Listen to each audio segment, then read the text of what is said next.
नमस्कार दर्शकों, ज्ञान संगम में आपका स्वागत है।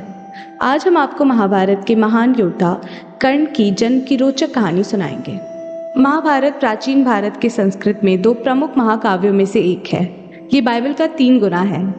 भारतीय संस्कृति के महान ग्रंथों में महाभारत एक ऐसा ग्रंथ है जो सदियों से मात्र जनमानस को ही नहीं, विश्व भर की विचारधारा को प्रभावित करता रहा है। रामायण और वेदों की ही भांति महाभारत भी धर्म की सटीक व्याख्या को अद्भुत ढंग से प्रस्तुत करने में सफल ग्रंथ है।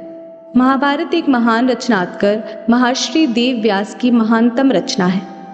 इसमें संपूर्ण मानव जीवन का सार तत्व निहित है।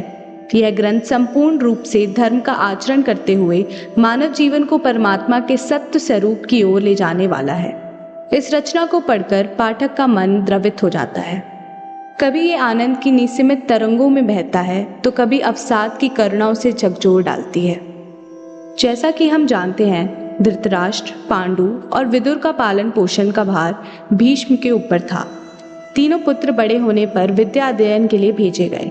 धृतराष्ट्र बल विद्या में, पांडु धनुर्विद्या में तथा विदुर धर्म और नीति में निपुण हुए। युवा होने पर धृतराष्ट्र अंधे होने के कारण राज्य के उत्तराधिकारी ना बन सके। विदुर दासी पुत्र थे, इसलिए पांडु को ही हस्तिनापुर का राजा घोषित किया गया। भीष्म ने धृतराष्ट्र का विवाह गांधार की राजकुमारी गांधारी से कर दिया। गांधारी को जब ज्ञात हुआ कि उसका पति अंधा है तो उसने स्वयं अपनी आंखों पर पट्टी बांध ली। उन्हीं दिनों यदुवंशी राजा शूरसेन की पोषित कन्या कुंती जब युवावस्था को प्राप्त हुई तो पिता ने उसे घर आए महात्माओं की सेवा में लगा दिया। पिता के अतिथि गृह में जितने भी साधु महात्मा, ऋषि मुनि आदि आते थे, कुंती उनकी सेवा मन लगाकर किया करती थी। एक बार वहां दुर्वासा ऋषि आ पहुंचे। कुंती ने उनकी भी मन लगाकर सेवा की। कुंती की सेवा से प्रसन्न होकर दुर्वासा ऋषि ने कहा, पुत्री, मैं तुम्हारी सेवा से अत्यंत प्रसन्न हूँ। अतः तुझे एक ऐसा मंत्र देता हूँ जिसके प्रयोग से तू जिस देवता का स्मरण करेगी वह तत्काल तेरे समक्ष प्रकट होकर तेरी मनोकामना पूर्ण करेगा। दुर्वासा ऋषि कुंती को मंत्र प्रदान कर चले गए। मंत्र की सत्यता की जांच हेतु एक दिन कुंती ने एकांत स्थान पर बैठकर उस मंत्र का जाप करते हुए सूर्यदेव का स्मरण किया। उसी क्षण सूर्यदेव वहां प्रकट हुए और बोले, देवी, मुझे बताओ कि तुम मुझसे किस वस्तु की अभिलाषा करती हो। मैं तुम्हारी अभिलाषा अवश्य पूर्ण करूंगा। इस पर कुंती ने कहा, हे देव, मुझे आपसे किसी भी प्रकार की अभिलाषा नहीं है। मैंने तो केवल मंत्र की सत्यता परखने के लिए ही इसका जाप किया है। कुंती के इन वचनों को सुनकर सूर्यदेव बोले, हे कुंती, मेरा आना व्यर्थ नहीं जा सकता। मैं तुम्हें एक अत्यंत पराक्रमी तथा दानशील पुत्र प्रदान करता हूँ। कुंती लज्जावश ये बात किसी से नहीं कह सकी। समय आने पर उनके गर्भ से कवच कुंडल धारण किए हुए एक पुत्र उत्पन्न हुआ। कुंती ने उसे एक मंजुषा में रखकर रात्रि बेला में गंगा में बहा दिया।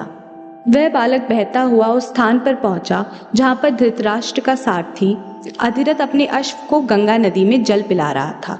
उसकी दृष्टि कवच कुंडलधारी शिशु पर पड़ी। अधिरथ निसंतान था, इसलिए उसने बालक को अपनी छाती से लगा लिया और घर ले जाकर अपनी पत्नी राधा को सौंप दिया। उन्होंने उस बालक को गोद ले लिया और उसका पालन पोषण करने लगे। उस बालक के कान अति सुंदर थे, इसलिए उसका नाम कर्ण रख दिया। महाभारत ऐसा ग्रंथ है जो हमें अधर्म के मार्ग पर बढ़ने से रोकता है और सत्य के मार्ग पर ले जाकर बताता है कि ईर्ष्या, क्रोध और विद्वेष से जीवन में कभी भी सफलता प्राप्त नहीं हो सकती। और यह रही उस दिव्य उत्पन्नता के महान योद्धा कर्ण की कहानी, जो जीवन के संघर्षों और परिश्रमों के माध्यम से एक बहुत ही महत्वपूर्ण योद्धा बने। अगर आपको हमारा वीडियो पसंद आया हो तो लाइक करें, शेयर करें और हमारे चैनल ज्ञान संगम को सब्सक्राइब करें। धन्यवाद।